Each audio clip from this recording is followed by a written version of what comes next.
자, 6.3 지방선거가 끝났습니다. 좀 불미스러운 일이 있었죠. 투표용지 부족. 대통령도 말씀하신 것처럼 말도 안 되는 일이라고 생각을 하는데 중요한 거는 이 부분 여러분들 한번 체크해 보셔야 될 것 같습니다. 결론부터 말씀드리면은 두 가지가 있습니다. 보유세부터 올라갈 거고요. 부동산 세제 개편 세게 나올 것 같습니다. 자, 왜 그런지 제가 설명드리도록 하겠습니다. 그러니까 오늘 이재명 대통령 취임 1주년 기자회견이 있었는데 그 전에 만든 자료예요. 그런데 제가 조금 제 자랑을 하자면은 제가 만든 자료에서 1주년 기자회견 한 거 보니까 예상대로 흘러가네요. 현재 정부 부동산 정책 요약을 잠깐 제가 설명드릴 건데 6.3 조기 대선 지나고 나서 6.27 대책이 나왔었죠. 그래서 LTV 40%까지 축소를 하고 수도권 주담대 최대 6억까지 묶었고요. 한 두어 달 되지 않아서 9.7 공급 대책이 나왔습니다. 공급 대책은 빠르게 나왔는데 문제는 조금 아쉬워요. 숫자만 보면은 총 135만 가구 신규 공급이라고 되어 있지만 대부분이 다 착공입니다. 착공이라는 건 이제 공사 시작하는 거거든요.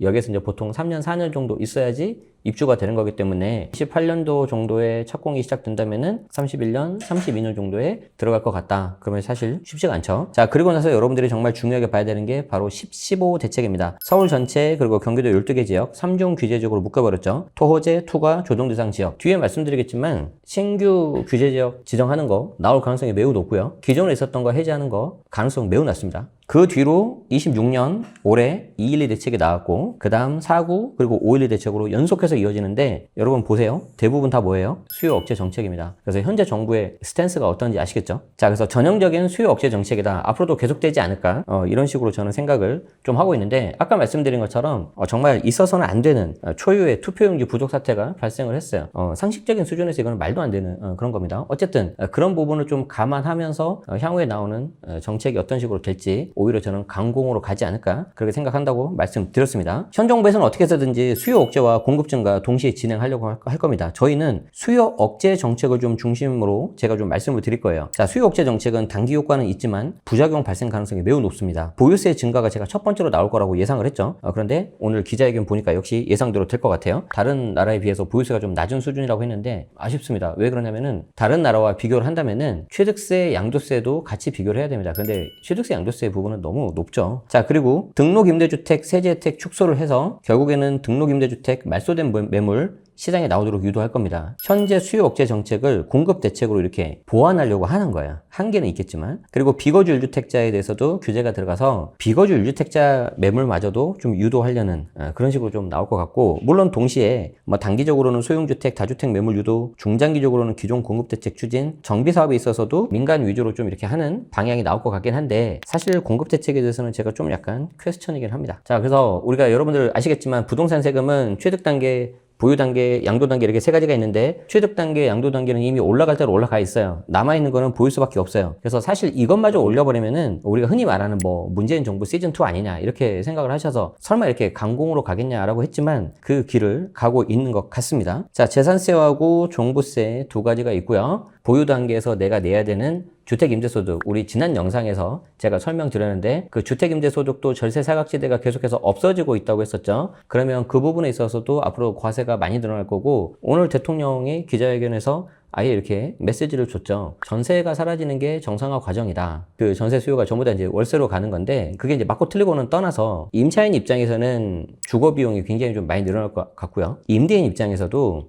내가 전세를 주는 것보다 월세를 주는 게 과세되는 거 포착되는 게 훨씬 더 용이합니다. 자, 그러면 거기에 대해서 과세당국은 세금을 부과하는 게 훨씬 더 쉬워지겠죠. 그럼 어떤 식으로 돌아가는지 아마 예상이 되실 거고 여기서 조금 더 생각을 하시는 분들은 주택임대차 보호법에 대한 뭔가 부분도 건드릴 수 있겠구나 이런 걸 좀 생각하시면 될 것 같습니다. 자, 보유세를 좀 더 보죠. 여러분들 아시는 것처럼 재산세와 종부세가 있는데 계산의 시작이 공시가격입니다. 이 공시가격이 이미 올라갔다. 그래서 올해 보유세는 특히 고가주택 같은 경우에는 40에서 50% 정도까지 보유세 자체가 부담이 커진다고 했었죠. 그래서 보유세 예상 정책은 제가 이렇게 예상을 합니다. 일단 단기적으로 아마 올해 정도에는 공정시장 가입 비율을 좀 조정을 할 거예요. 현행 60에서 아마 80% 정도로 올리지 않을까. 레인지가 60에서 100%까지입니다. 보통 가운데 80을 두고 경제 상황에 맞게 좀 왔다 갔다 하는데 과거 윤석열 정부에서 이걸 60으로 내렸거든요. 이제 다른 것들이 좀 많이 올라 있으니까. 그런데 현재 정부에서는 이걸 이제 다시 80으로 올릴 가능성이 높고 국회 동의가 필요 없습니다. 시행령 개정 사항입니다. 그러니까 지금이라도 당장 할 수가 있다. 자, 중장기적으로는 공시가격 현실화율에 대한 로드맵이 나올 것 같다. 현재 69% 대략 한 70%인데 과거 문재인 정부에서는 이걸 최대 90%까지 갖추려고 했었어요. 그래서 우리 집이 10억짜리다. 그러면 9억. 우리 집이 5억짜리다. 그러면 4억 5천. 거의 시세하고 공시가격을 붙인다는 건데 이렇게 되면 어떤 문제가 생기냐면은 보유세 오르는 건 보유세 오르는 거고 만약에 이게 집값이 떨어지잖아요. 그럼 갑자기 10억짜리 집이 8억이 돼요. 근데 공시가격은 9억이에요. 역전돼 버립니다. 좀 이런 이슈가 있는데 과거 문재인 정부에서 90%까지 추진하려다가 조세 저항에 부딪혔는데 그러면 70과 90이니까 여러분들 중간 가격 딱 80 정도 갈 수 있겠죠. 어쨌든 올라갈 가능성이 높다. 자, 그리고 중장기적으로는 세율, 공제금액, 세부담 상한 여러 가지가 있습니다. 어떻게 보면은 보유세 올리는 거 있잖아요. 시작도 안 했습니다. 그래서 지금 오늘 나온 메시지가 굉장히 좀 중요하다. 아직 정권 초기이기 때문에. 자, 그래서 이거를 만약에 과거 문재인 정부 때처럼 한꺼번에 올려버리면은 보유세 2배, 3배 오르는 건 1도 아닙니다. 그런데 그렇게까지 할지는 저도 약간 퀘스천이긴 한데 그거보다는 조금 더 낫겠지만 아직 남아있는 게 엄청나게 많이 있다. 죄송하지만 타겟이 좀 보이죠. 초고가 주택에 대한 보유세 부담이 좀 아마 먼저 올라갈 것 같다. 그럼 초고가 주택이 과연 얼마냐? 뭐 공식적으로 나온 건 없어요. 현재 정부에서 보도자료를 보면은 최근에 나온 거 보면 30억 정도의 시세. 한강 벨트죠. 그 이상이면은 보유세 부담이 커질 것 같다. 그럼 거기만 그렇게 될까요? 그 다음에는 고가 주택 되겠죠.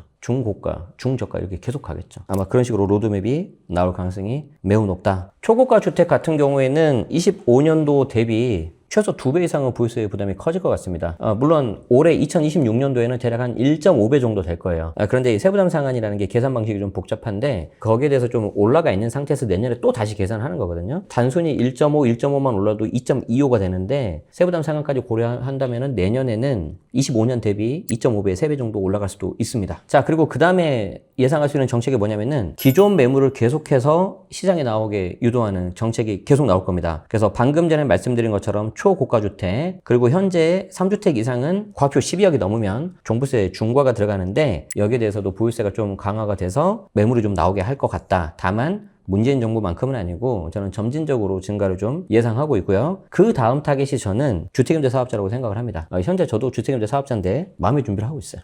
그래서 이제 가장 먼저 건드리는 게 장기 보유 특별공제 축소일 거다. 언제 이후 양도일부터 중과 넣겠다. 그러니까 그 전에 팔아라. 짧게는 6개월 아니면 1년 정도 시간 주지 않을까요? 제 개인적인 생각으로. 물론 여기에 대해서 이제 소급 이슈가 좀 있긴 있는데 또 뭐 진정소금, 부진정소금을 이렇게 나뉜다고 해요. 저도 거기까지는 잘 모르겠어요. 제가 어떤 법률 전문가가 아니니까. 그런데 정책 신뢰성이 깨지는 거는 확실하다. 이제 그걸 깨면서까지 저는 매물을 이렇게 좀 나오게 할 수 있는 그런 정책이 나올 것 같고 조금 전에 제가 중과 배제라고 했는데 등록임대주택 중에서 8년짜리 장특공 50% 들어가는 게 있습니다. 조세특례 제한법에 의해서 적용되는 게 있는데 그 부분도 건드릴 수도 있다. 그래서 좀 약간 험난하죠. 그래서 일정 기한을 주고 매물 나오도록 하는 그런 유도하는 정책으로 계속 될 것 같다. 비거주 1주택자도 장기보유 특별공제 축소 그리고 보유세 강화 추진으로 인해서 일부 매물이 나오게 좀 유도할 것 같은데 결국에는 주택임대 사업자도 마찬가지고 비거주 1주택도 마찬가지고 공통적인 게 뭐예요? 장기보유 특별공제예요. 장특공.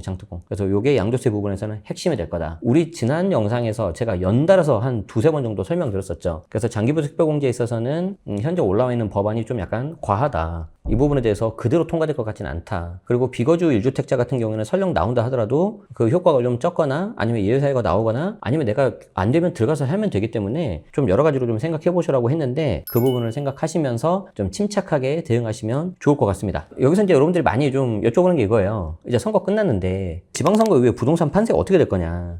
전혀 우리가 예상하지 못했던 지방선거 투표용지 부족 이슈가 생겼어요. 그래서 7월 세제 개편에 변수가 등장했다고 볼 수 있는데 저는 개인적으로는 원래 가던 길 갈 거다. 그래서 7월 세제 개편은 저는 좀 예상했던 것처럼 좀 세게 나갈 것 같다. 어찌됐든지 간에 우리는 예측을 하는 게 중요한 게 아니고 나오면 잘 대응해서 어떤 식으로 나갈지 이게 더 중요하다. 이걸 말씀드립니다. 그래서 결국에는 이겁니다. 별표 3개짜리입니다. 그럼 나는 어떻게 해야 되냐? 지금 이걸 보고 계시는 구독자분들 그리고 저희 멤버십 분들은 뭐 2주택 이상 다주택이거나 아니면 1주택자이거나 무주택 이렇게 다 나뉘실 건데 무주택자 분들은 최소한 실거주 혹은 이 자산관리에 있어서 리스크 해칭을 하기 위해서라도 1주택 가셔야 된다고 봅니다. 특히 지금 현재 10억 초반 그리고 15억 이하 이 구간 지금 되게 뜨겁거든요. 저도 계속해서 뭐 데이터를 보고 있는데 외곽에 있는 것들 매매가가 일정하게 가고 있는데 밑에서 전세가가 좀 치고 올라오고 있어요. 그럼 이게 만약에 매매 수요로 전환돼 버리잖아요. 그러면 매매 올라가면서 전세는 보합 혹은 매매 올라가면서 전세 같이 올라가 버리잖아요. 그러면 이거 진짜 시장 올라가는 겁니다. 자, 그래서 무주택자 같은 경우에는 1주택을 좀 여러 개 될 때 빨리 하시는 게 좋을 것 같은데 그걸 꼭 여러분들이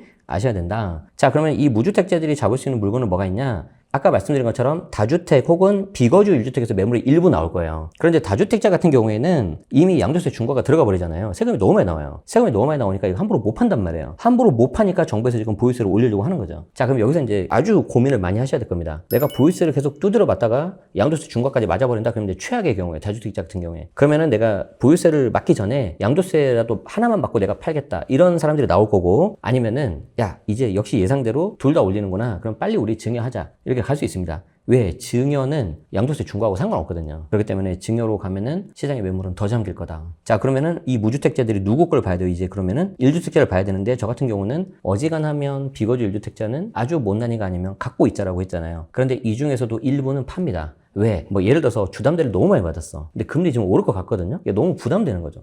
팔아야죠. 어쩔 수 없잖아요. 아니면은 잘못 산 것 같아.